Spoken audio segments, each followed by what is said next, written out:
네, 안녕하세요. 인문결TV. 저는 여러분들의 이슈 피커 애나입니다. 오늘은 국제법으로 시사 읽기 동국대 이용준 교수님과 함께합니다. 교수님 안녕하세요. 안녕하십니까. 반갑습니다. 네, 요즘에요. 미국이랑 중국이랑 그야말로 장군, 멍군 뭐 이렇게 표현을 해야 될까요? 그 정도 차원도 아닌 것 같습니다. 뭐 거의 동네 네. 깡패들처럼 그냥. 아니 외신 접하신 분들은 많이 아시겠지만 잠시 제가 좀 정리를 해드리면 지금 미국하고 중국하고 서로 상대 영사관 폐쇄까지 이르는 그런 사건이 벌어지고 있는데 미국이 먼저 휴스턴에 있는 중국 총영사관을 폐쇄하라고 이야기를 했고 24일, 그러니까 현지 시간으로 24일 그 영사관은 폐쇄가 돼서 미국 측이 접수를 하게 되고요. 이후에 이제 중국도 그럼 니네 청두에 있는 미국 총영사관 철수해라. 지금 그렇게 이야기를 한 상태예요. 그러니까 서로 지금 어찌 보면 외교 관계를 갖고 있으나 이런 상황이 좀 일반적인 건가요? 어떻습니까? 외교 관계 있을 수 없는 일이죠. 외교 관계 상당 부분이 지금 마비됐다고 볼 수 있습니다. 왜냐하면 영사 관계는 특히 정무 관계가 아니거든요. 일반적인 교민 보호라든지 뭐 이런 문제이기 때문에 사실상의 그 어떤 비즈니스 관계라든지 이런 것들을 이제 상징적으로 이제 중단하겠다 이런 식의 표현들이 있죠. 사실은 이런 일은 극히 드문 케이스거든요. 가끔 있긴 있습니다. 있는데 최근에 미국이 이렇게 행동하고 중국이 또 맞불을 놓는 거 굉장히 좀 미중 관계의 어떤 갈등 국면을 상징적으로 보여주는 게 아닌가 그렇게 생각을 합니다. 그러니까 이게 지금 골이 굉장히 깊어질 대로 깊어져서 나오는 현상인 것 같은데 왜 그럴까요? 지금 미국과 중국 사이에 여러 가지 그 이해관계 충돌이 본격화됐다는 것을 의미하는 거죠. 근데 오늘 제가 말씀드리려고 하는 거는 뭐 미국 편을 들거나 중국 편을 들거나 그런 게 아니라 왜 이런 현상이 나타나는가. 오늘은 레퍼런스가 없습니다. 제가 레퍼런스입니다. 알겠습니다. 인간 레퍼런스가 왔습니다. 이용중 레퍼런스를 우리가 잘 활용해 보도록 하겠습니다. 도대체 왜 그러는 걸까요, 두 나라? 기본적으로는 미국의 이제 동아시아에서의 그 패권이 침해된다고 생각을 하는 겁니다. 미국은 전통적으로 특히 1945년 이후에는 전 지구에서 어떤 도전적 세력을 용납하지 않거든요.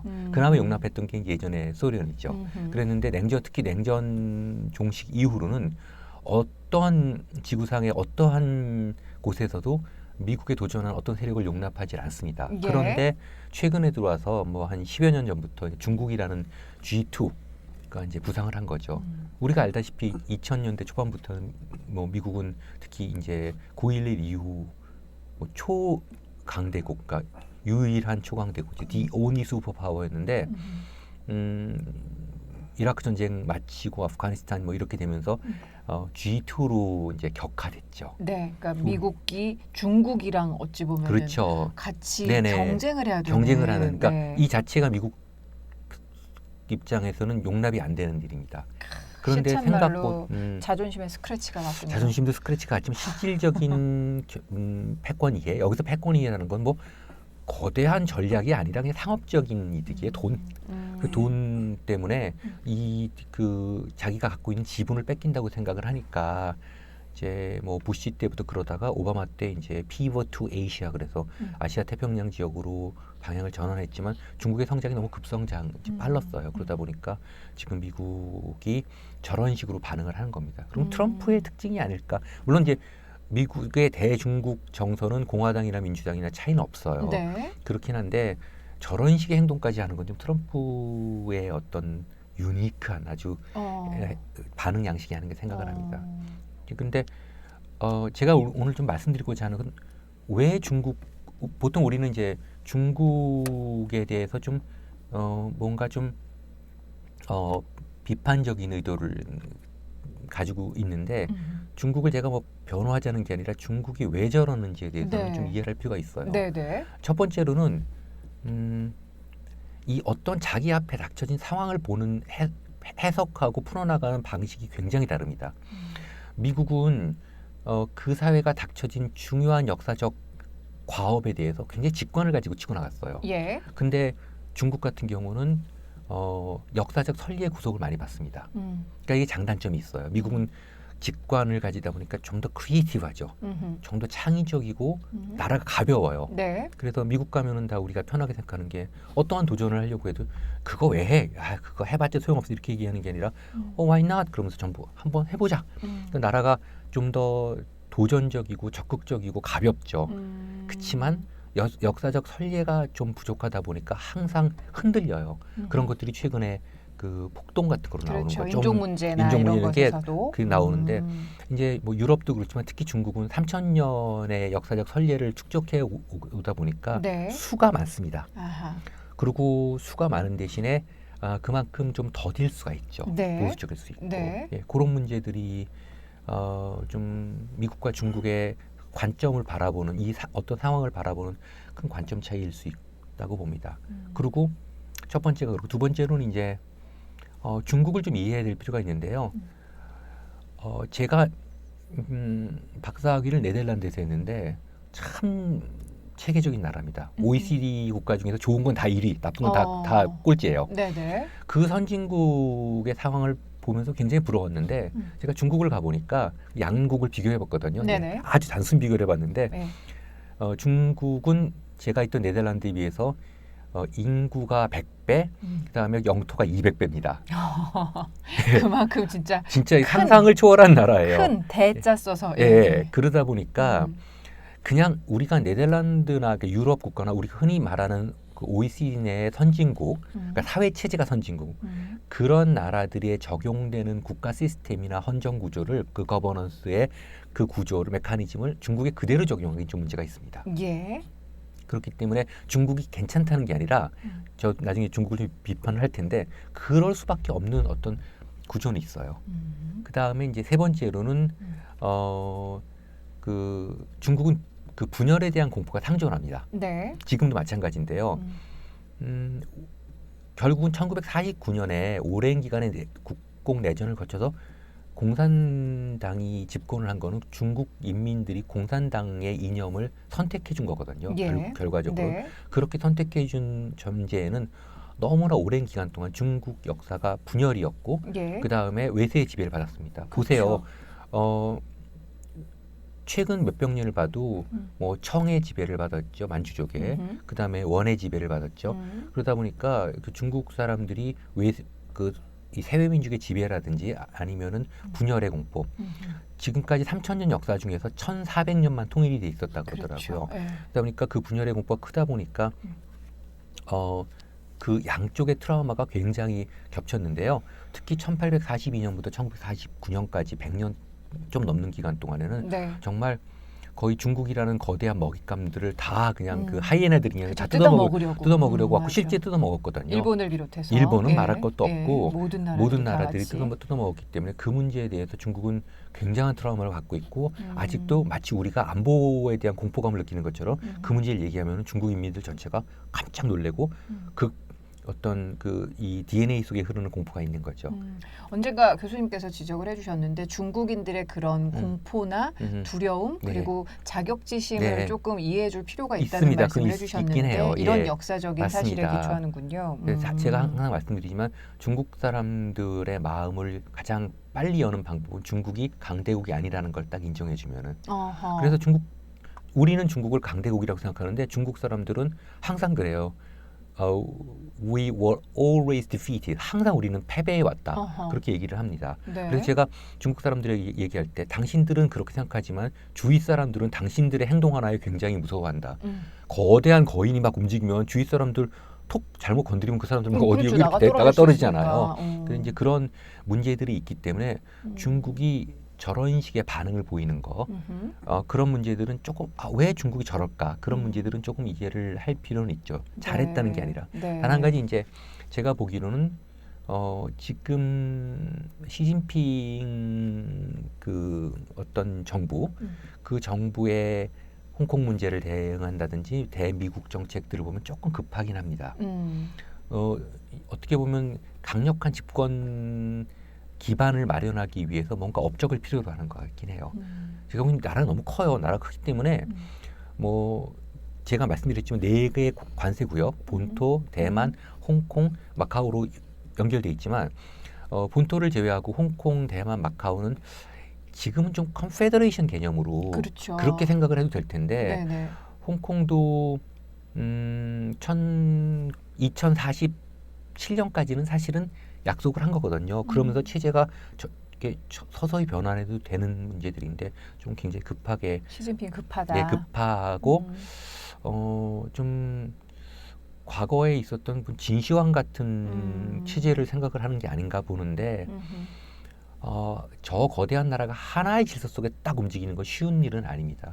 왜냐하면 1949년에 통일이 되고 제가 이제 현장에서 물어보니까 상해에 있을 때 네. 상해에 이제 그 전통적인 재벌들 있잖아요. 네. 그 사람들은 공산당으로 안 넘어갔대요. 공산당 정부가 되는데도 또 공산당 정부도 그들이 필요했죠. 거대한 이제 돈줄이 필요하니까 네. 쉽게 안 넘어갔다 그러더라고요. 그러니까 지금도 굉장히 중국 내에는 다양한 정치적 계파라든지 그런 것들이 존재하고 있고 중국도 많이 변했지 않습니까? 네네. 과거에 정말 못 살아갖고 공산당 일당 독재로 갈 수 있을 상황에서 막 다양한 그런 지금 그 자본가 그룹들이 생겼잖아요.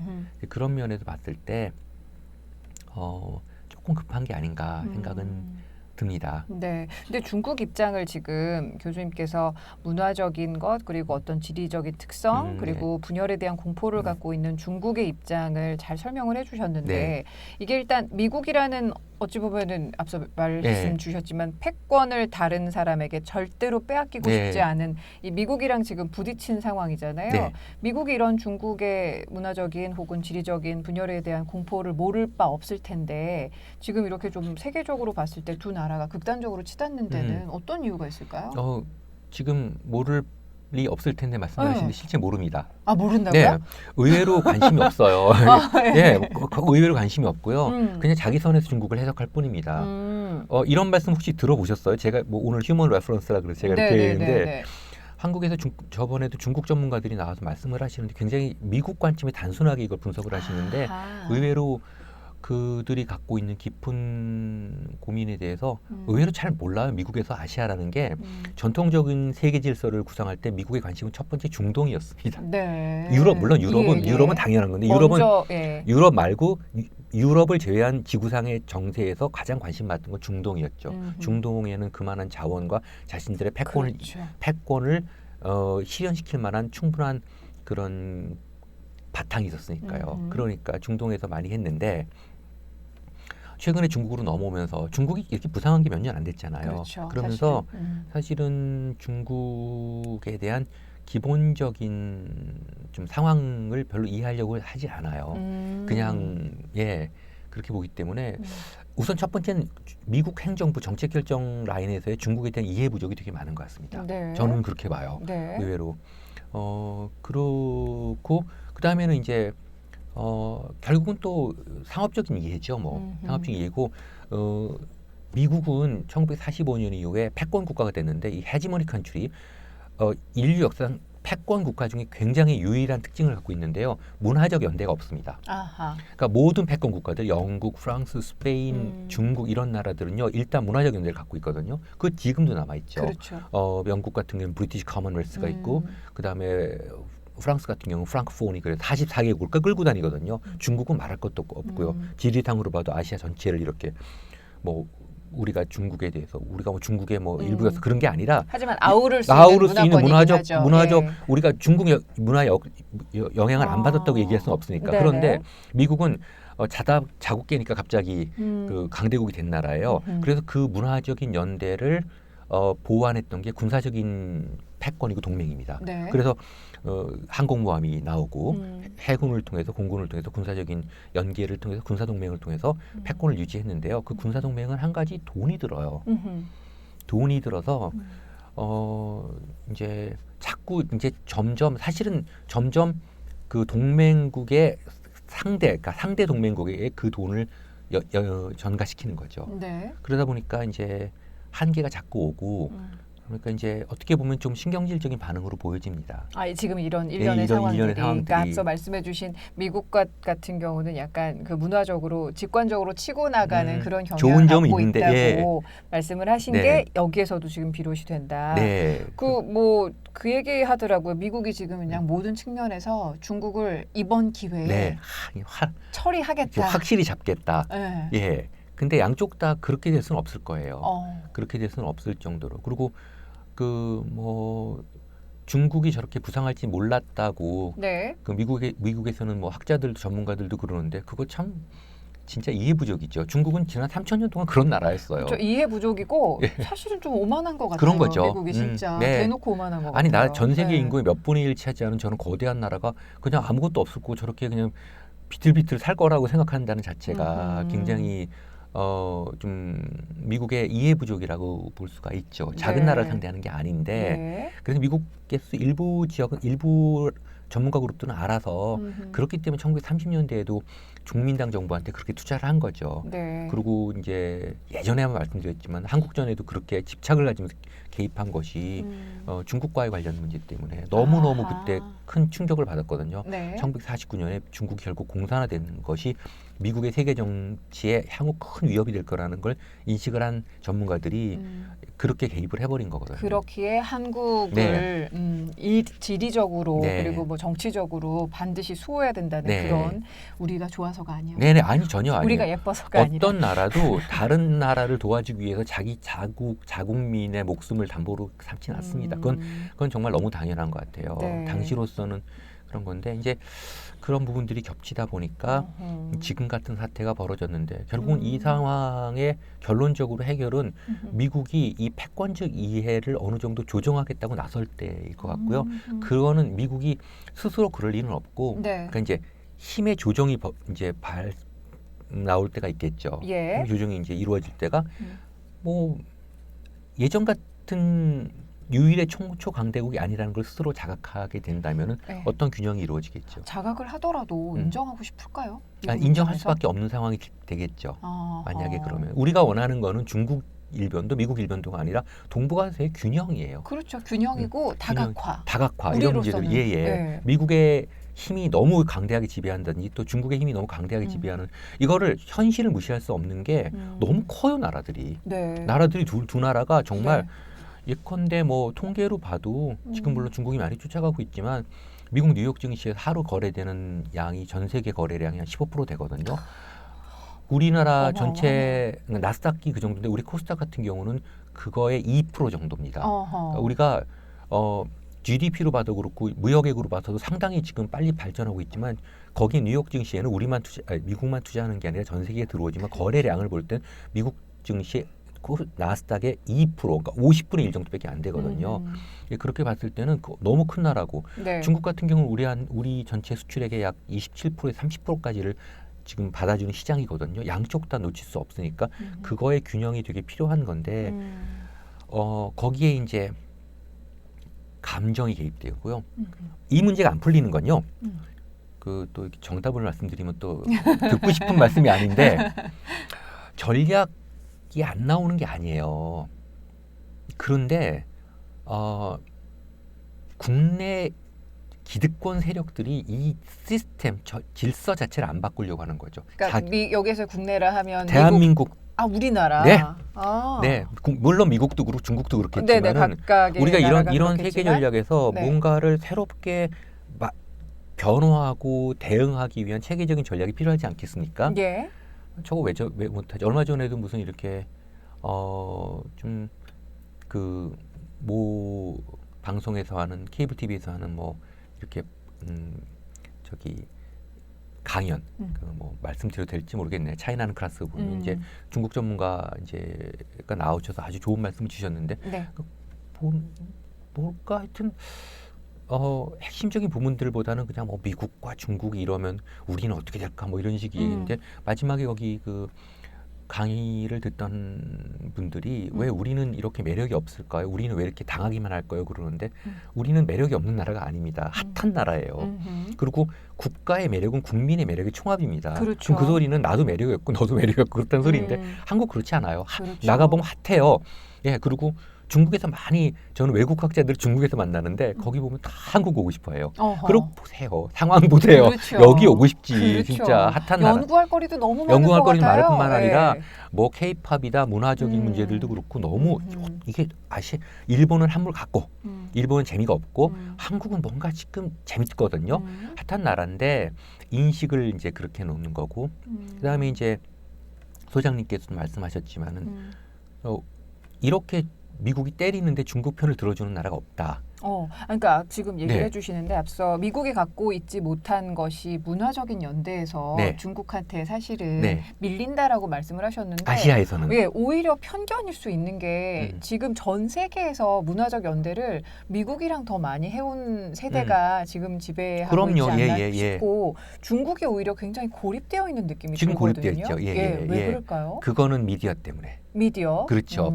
예를 들어서 우리의 눈과 귀를 지금 지배하고 있는 것들이 다 미디어잖아요. 근데 지금 전 세계의 어떤 새로운 뉴스를 발견하고 생산하고 다시 신서사이징 해갖고 내보내는 그 미디어들이 다 영미권에 있지 않습니까?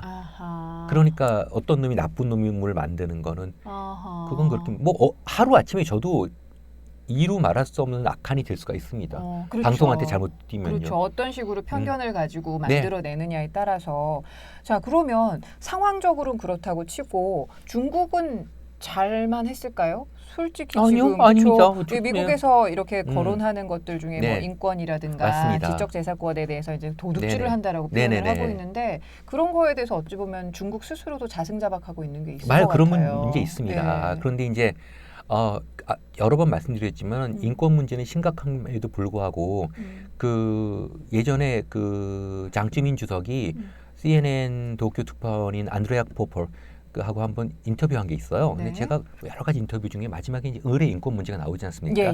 그랬더니 그 장쯔민 주석이 우리는 인구가 13억이나 있는 나라이기 때문에 인권 침해가 곳곳에서 벌어지는 걸 알고 있다. 그런데 당신 나라처럼 인종차별하지 않는다. 이렇게 나오더라고요. 참 되게 놀랐어요. 네. 관점에 따라 참 저렇게 다르게 보는구나. 지금 제가 중국 친구들하고 1년 360일 거의 날마다 교류가 있고 물론 미국도 그렇습니다. 오늘도 그런데 보면은 우리는 중국이 저런다 그러는데 중국에서는 너무나 확신을 가지고 저 미국 때문에 세계 질서가 망가지고 있다고 생각을 합니다.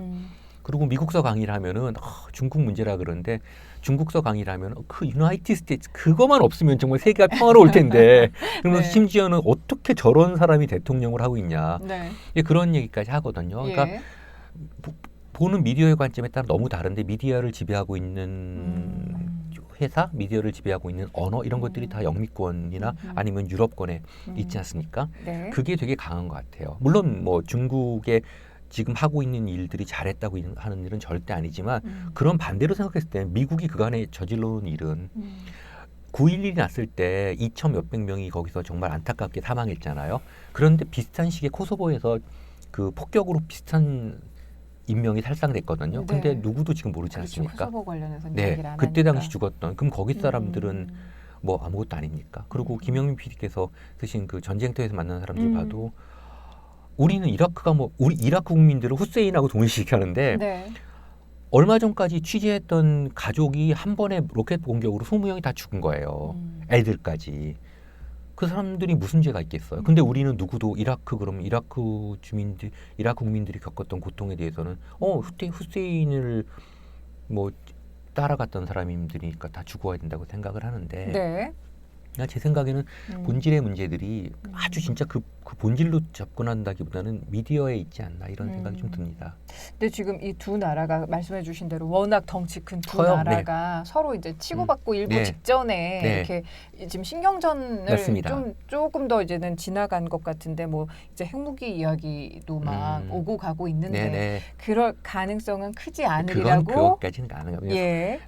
서로 간에 또 물밑 교섭들이 있거든요. 이해를 완전히 이제 어떤 균형의 시스템을 완전히 깨트릴 생각은 안 하죠. 서로 망가지는 거니까. 핵까지는 아니고요. 그건 뭐 옛날에 미소도 그랬고요. 인류가 경험이 있어서 그렇게까지 나가는 거는 아닐 텐데 지금 이제 중국을 포위하고 아시아 태평양 지역의 자신들의 패권적 이익을 이제 완전히 지배하려는 거. 지금 중국이 주장하는 것은 서태평양은 중국 중국이 도미네이션을 갖고 동태평양은 미국이 갖는다고 하는데 미국으로서는 용납할 수가 없는 거죠. 서태평양조차도 왜 너희가 이런 식으로? 그럼요. 상상할 수가 없는 거고. 근데 사실 그쪽 그 남중국해 문제에 대한 그 중국의 입장은 되게 억지가 많아요. 네. 거기를 그 구단선 그 남중국해 전체가 자기네 고유의 그쵸. 영역이라고 하는데 사실은 네. 국제법상으로 전혀 그렇지가 않거든요. 그리고 그래서 중국 같은 경우는 지금 제가 한번 말씀드렸지만 국제법에 한 우리나라가 투자하는 거에 100배, 그러니까 10배가 아니라 100배 정도 투자하고 있는데 소장님께서도 국제법을 너무 기계적으로 이렇게 적용한다고 하는데 어쨌든 간에 지금 갈등을 풀어나갈 수 있는 여러 가지 방법들은 중국 입장에서는 너무 국제법 중요하거든요. 그러니까 국제법을 좀 변형시켜서 새로운 시대의 국제법을 얘기할 수밖에 없는 그런 구조로 돼 있습니다. 네. 자, 지금 이 상황을 그야말로 이용중 레퍼런스를 가지고 네. 유튜브니까 뭐 이러는 겁니다. 그렇죠. 제가. 미중 사태에 대해서 네. 좀 어찌 보면 저는 좀 이렇게 전체적으로 이렇게 막 세세한 문제보다도 이렇게 전체적으로 역사와 문화를 아우르는 그런 쪽으로 좀 이해를 할 수 있었던 좋은 시간이었던 것 같은데 끝으로 교수님 그러면 뭐 그런 보도들 나오고 있어요. 그러니까 대한민국으로서는 아빠 좋아 엄마 좋아 하듯이 그 좀 아빠 엄마도 좀 그렇긴 하지만 미국한테 갈래 중국한테 갈래 이런 선택의 기로에 서게 하는 그런 상황들이 있을 수 있다. 그때 우린 과연 어떤 자세를 취해야 될까? 뭐 이것에 대해서도 많이들 언급을 하시더라고요. 그러니까 그런 얘기 자체가 저는 굉장히 낮은 그러니까요. 차원의 그 예. 접근 방식인 예. 것 같아요. 네. 지금 결국은 이렇게 균형이라는 것이 그러니까 우리가 힘을 키워서 만약에 한쪽 편에 섰을 때 이 균형이 깨지는 네. 그 정도는 돼야 되는 거죠. 그런 걸 통해서 나가는 거지. 뭐 이거를 미국을 선택하냐 중국을 선택하냐 그런 문제는 아닌 것 같아요. 전통적으로 우리는 이런 식의 지정학적 위치에 있기 때문에 상황에 네. 따라서는 중요한 레버리지가 될 수 있고, 예. 그래서 양쪽을 다 한미 동맹도 중요하고 중국과의 관계도 중요하고요. 그래서 이 양쪽을 다 어떤 전략적 균형을 가지고 접근하는 것들이 중요하다고 생각합니다. 뭐 할지 모르지만 그렇게 방법을 찾아 나가야 됩니다. 제가 그거에 대한 방법을 말씀드릴 수 있지만 여기서는 좀 짧아서 나중에 시간을 가지고 좀 더 미시적이고 세부적이고 강론 차원에서 말씀을 드리겠는데 최소한 미국 편에 설래 중국 편에 설래 뭐 이런 식의 얘기는 너무 50년대 관점 같아요. 너 뭐 공산주의가 좋아 민주주의가 좋아 이 정도 얘기인 것 같아요. 네. 그건 뭐 답은 당연하죠. 언론에서 그런 식으로 이렇게 보도의 마지막을 이제는 뭐 끝맺음을 한다던가 그러면 전 뉴스하면서도 아직도 이래야 되나? 이거는 아니에요. 약간 그런 생각이 드는데. 그게 외교입니다. 그거를 풀고 나갈 때 우리의 힘을 만약에 우리가 약간이라도 방향을 틀었을 때 전체 균형이 무너질 정도는 갖고 있어야 되고 지금 우리의 군사력이 뭐 세계 6, 7위, 무역이 12, 뭐 GDP로 봤을 때 13위, 전체 GDP, 1인당 GDP는 한 28위쯤 되지만 인구가 많아서 그런 걸 보면은 그 정도 조정은 가능한데 한반도 내에서의 평화 프로세스 너무 지금 한반도에 우리의 시각이 국한돼 있는 것 같아요. 조금 그런 면들 아쉽고 그렇지 무슨 공산주의가 좋아 민주주의가 좋아 그건 뭐 당연한 답이 아니에요. 당연히 공산주의가 왜 좋겠어요. 근데 이제 그런 문제 그건 말도 안 되는 소리인데 그걸 어떻게 조금 더 다른 차원의 전략으로 풀어나갈 것이냐 그런 문제들 좀 볼 필요가 있을 것 같습니다. 알겠습니다. 자 오늘 미중 간 이 영사관을 폐쇄하고 뭐 닫아라 철수해라 뭐 결국엔 철수했다 여기까지 오고 있는 미중 갈등 상황을 조금 이렇게 큰 느낌으로 조망해 본 듯한 그런 느낌이 들었는데요. 이용중 교수님과 함께한 시간이었습니다. 다음 시간에 뵙겠습니다. 감사합니다. 네.